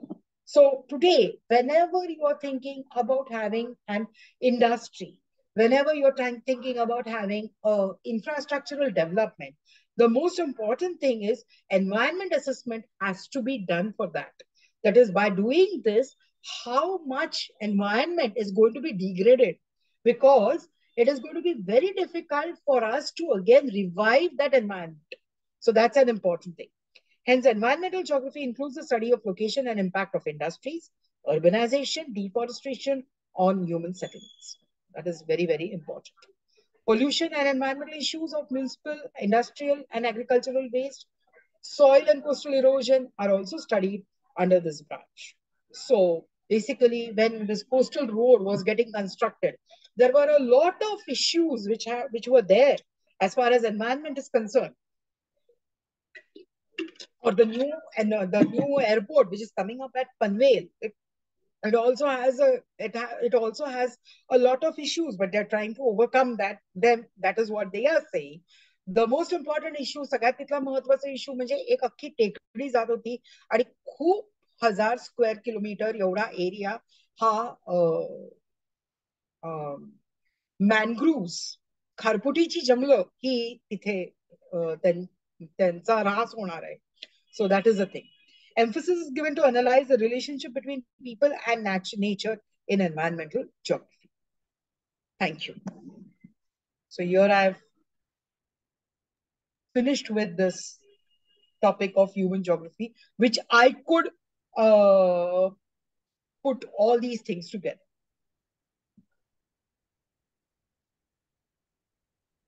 Thank you, madam. या lecture मधनं म्हणजे human जिओग्राफीला किती directions आहेत त्याचं एक खूप वेगळं दर्शन तुम्ही घडवलं मॅडम. म्हणजे बोलण्याच्या पलीकडचे इतके फाटे आहेत त्याला. त्यामुळे प्रत्येकाचं अभ्यास करत आणखी त्याचा माणसाशी काय संबंध आहे हा सगळ्यात महत्वाचा विषय आहे. आणि सगळ्यात महत्वाचं म्हणजे जसं फिजिकल जिओग्राफी हा एक भाग आहे भूगोलाचा, तसा ह्युमन जिओग्राफी हा भाग आहे. आणि मी जे आता सगळे एक एक छोटे छोटे जे तुम्हाला हे घेतले, these are all the subject matters. बरोबर. हा. सो आणि प्रत्येकाचा वेगवेगळ्या अर्थाने माणसाच्या आयुष्याशी संबंध आहे. त्यामुळे ते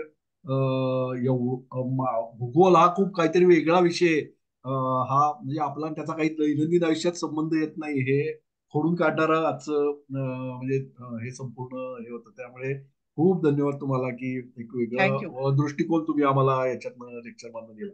आता पार्टिसिपंट्स आणि तुमच्या जीवितातर्फे तुमचे आभार मानतो. एकच प्रश्न विचारतो भाग्यश्री. मॅडम सर एकच मिनिट फक्त मला एक हे करू दे की उद्याचं लेक्चर संध्याकाळी 6:30 वाजता आहे. आणखी मॅपिंग टेक्निक्स बद्दल बोलायचं आहे आपल्याला. आणखी उद्याचं लेक्चर कार्लेकर सरच घेणार आहेत. नाही मग विषय तो शनिवारी घेणार आहे आपल्या गुरुवारी घेणार आहे. ओके. माझा जो विषय आहे अप्लाइड जिओग्राफी हो तो मी उद्या घेणार आहे. अच्छा, तुमचा जो पुढचा विषय होता तो तुम्ही थोडं इंटेलिजन्स केलाय कारण त्याला घ्यायचं आहे पण उद्या वेळ नाही असं झालं. ओके. हा म्हणजे मग सगळ्यांना मला असं उलट अजून सांगावं वाटेल की हे लेक्चर जे आहे उद्याचं ते खूपच महत्वाचं आहे. आणखी त्याच्यामधनं हा भूगोल आपण म्हणतो आहोत आतापर्यंत 4-5 याच्यातनं आपण बघितलं की तो आपल्या जीवनाशी संबंधित आहे, पण खरंच कसा आहे याच्यावरती कार्लेकर सरांनी खूप काम केलेलं आहे. आणखी इतर लोकांनी पण केलेलं आहे. उद्याच्या लेक्चर मधनं सर आपल्याला वेगवेगळ्या ठिकाणी केलेल्या सर्वे बद्दल तिथल्या रिसर्च बद्दल माहिती देतील. आणखी त्यातनं हे भूगोलाचं नक्की डायरेक्ट उपयोग कसा ऑन ग्राउंड करतात या विषयीची माहिती मिळेल. तर सगळ्यांनी मला असं वाटतं की उद्या संध्याकाळी 7:30च्या लेक्चरला हजर राहावं. आता बाकी येणं करता सर तुम्ही काहीतरी बोलत होता की लोकांचे प्रश्न. मला एकच कमेंट करायची आहे Bhagyashree. Comment in the sense की नाही सर तुम्ही सांगितलेलं आम्हाला महत्वाचंच आहे. नाही मला एवढं म्हणायचं होतं की हे हार्टलँड थिअरी आणि रिमलँड कन्सेप्ट आहे ना, हा हा त्याचं काय रिलेव्हन्स आहे का आता आता नाहीये सर. सध्याच्या? मी तेच म्हणलं मॉडेल्स जे आहेत हा ते मॉडेल्स हे त्यावेळेला त्यांनी ते म्हणजे हा एक मॉडेल होता that was very important during the first and the second world war. Exactly considering the scenarios at that time. आता हार्टलँड आणि रिमलँड जरी आपण म्हटलं नाही तरी आज हा जो शिफ्ट झालेला आहे हा शिफ्ट आता तुम्ही हे जे युक्रेन, तुर्कमेनिस्तान, अझरबैजान याकडे शिफ्ट झालेला आहे संपूर्ण एरिया. कारण याचं कारण असं आहे की या ठिकाणी प्रचंड प्रमाणामध्ये ऑइलचे साठे आहेत. So this region has now become important. Now, I'm not saying that this region is going to control the world, but it is going to control the world economy. Okay okay okay. म्हणजे त्या काळी European लोकांकडे जगाची सत्ता होती म्हणून तो त्यांनी मेन हे दाखवलेला होता असं म्हणता येईल आपल्याला. हो बरोबर आहे बरोबर आहे. युरोपियन लोकांची सत्ता होती आणि बेसिकली कसं फर्स्ट वर्ल्ड वॉर आणि सेकंड वर्ल्ड वॉर हा युरोपमध्येच जास्त झालेले आहेत त्यांचं. म्हणजे जे काय त्यांचं जे हे झालं आणि भारत आणि म्हणजे भारतामध्ये का झालं because we were the part of the British empire म्हणून भारतावरती त्याचा परिणाम झाला. पण बेसिकली आणि त्यामुळे रशिया आणि ह्या सगळ्या लोकांनी ते दॅट इज हाऊ दॅट हार्टलँड आणि रिमलँड अशी ही ती कन्सेप्ट ही त्यावेळची आहे. आता त्याचा काहीही आपल्याला तसा हे नाही, काही अर्थ नाही. बरोबर. Yes thank you. That's right. काही इतर कोणाला काही प्रश्न असतील तर विचारा प्लीज.